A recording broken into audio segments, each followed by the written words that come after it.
नमस्कार, आप देख रहे हैं न्यूज कॉल 24। आइए देखते हैं आज की खबरों में नया क्या है। आज ओपिनियन भारत में हम बात करेंगे फेक नैरेटिव के आधार पर आरएसएस और बीजेपी के बीच में दरार पैदा करने की साजिश हो रही है। पिछले कुछ दिनों से लगातार यह नैरेटिव गढ़ने की कोशिश की जा रही है कि राष्ट्रीय स्वयंसेवक संघ और बीजेपी के बीच सब कुछ सही नहीं चल रहा है, लेकिन नैरेटिव पूरी तरह से फेक है। सच्चाई तो यह है कि संघ कभी राजनीति में सक्रिय रहा ही नहीं है। हाल ही में 9 जून को भारतीय जनता पार्टी बीजेपी ने अपने गठबंधन की मदद से एक बार फिर नरेंद्र मोदी के नेतृत्व में सरकार बनाई। उसके बाद राष्ट्रीय स्वयंसेवक संघ आरएसएस और भाजपा के बीच मतभेद को लेकर एक फर्जी कहानी गढ़ने की कोशिश की जा रही है। संघ कभी राजनीति में सक्रिय नहीं रहा, लेकिन हमेशा बिना किसी राग द्वेष या मनमुटाव के लोगों के कल्याण के लिए काम करता रहा है।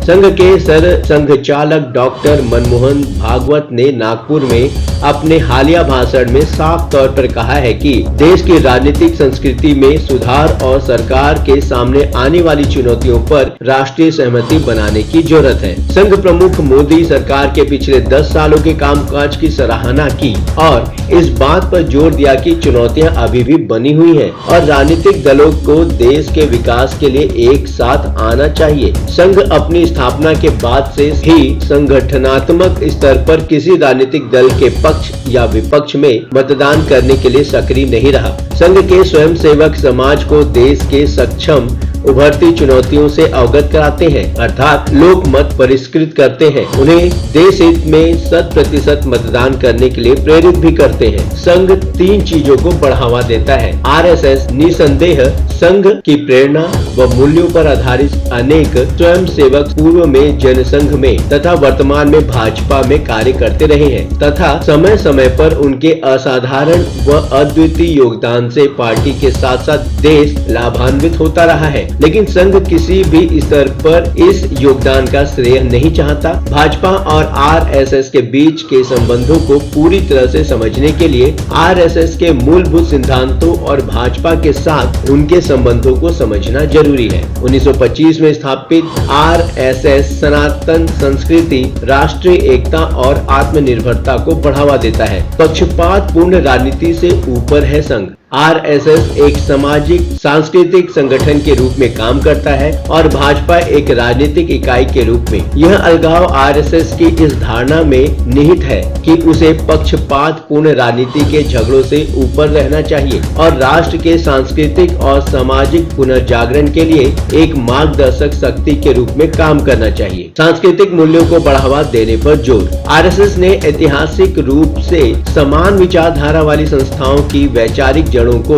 दिशा देने में महत्वपूर्ण भूमिका निभाई है। इसका उद्देश्य इन संगठनों को सामाजिक उत्थान के व्यापक लक्ष्यों के साथ जोड़े रखना है। आरएसएस का निरंतर रुख सामाजिक सद्भाव, राष्ट्रीय एकता और लोकतंत्र, बहुलवाद और सभी नागरिकों की भलाई के साथ संगत भारतीय सांस्कृतिक मूल्यों को बढ़ावा देने पर जोर देना है। मांगने पर ही मार्गदर्शन देता है आरएसएस। आरएसएस की भूमिका को नैतिक और वैचारिक दिशा सूचक के रूप में बेहतर ढंग से समझा जा सकता है। संघ 3 दर्जन अन्य आरएसएस प्रेरित संगठनों की तरह भाजपा को भी तब मार्गदर्शन प्रदान करता है जब मार्गदर्शन या कोई सहायता मांगी जाती है। यह दृष्टिकोण हिंदू संस्कृति, राष्ट्रीय एकता और आत्मनिर्भरता के मूल्यों को बढ़ावा देने के लिए समर्पित एक सामाजिक सांस्कृतिक संगठन के रूप में आरएसएस की स्थिति के अनुरूप है। आरएसएस के रुख को भाजपा की नीतियों या निर्णय लेने की प्रक्रियाओं को कमजोर करने या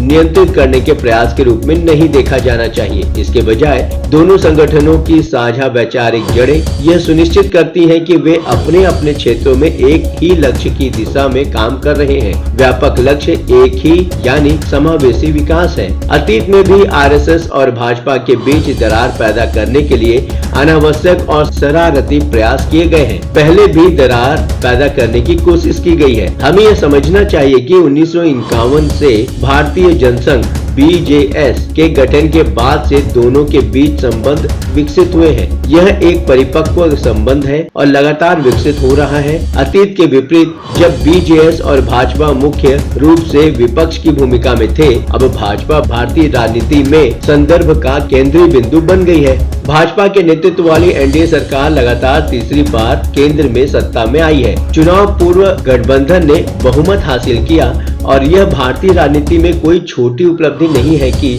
भाजपा को तीसरे कार्यकाल के बाद भी 240 सीटें मिली। इसका वोट शेयर बरकरार है। इसने ओडिशा और देश के दक्षिणी हिस्सों में शानदार बढ़त हासिल की है। भाजपा ने एक जोरदार अभियान चलाया था। नरेंद्र मोदी जैसे गतिशील नेता के नेतृत्व वाली पार्टी ने बेंचमार्क को बहुत ऊंचा रखा है और यह इसे लगातार ऊपर ले जा रही है। बेंचमार्क की तुलना में सापेक्ष अर्थों में पार्टी ने उम्मीद से कम प्रदर्शन किया हो सकता है, लेकिन अगर आप इसे पूर्ण अर्थों में देखें तो भाजपा ने ऐतिहासिक प्रदर्शन किया है, जिसे कभी भी पार्टी द्वारा अगले कुछ दशकों में दोहराने की संभावना नहीं है। ऐसी स्थिति में समझदारी से देखने पर महसूस होगा कि आरएसएस और भाजपा के बीच किसी भी तरह की खटपट की कोई वजह नहीं दिखाई देती। सर संघचालक ने अपने हालिया नागपुर भाषण में यही कहा है कि तकनीक का दुरुपयोग करके और सोशल मीडिया के जरिए फर्जी सामग्री बनाकर आरएसएस के नाम को चुनावी राजनीति में घसीटने की कोशिश की गई है। इस साजिश के पीछे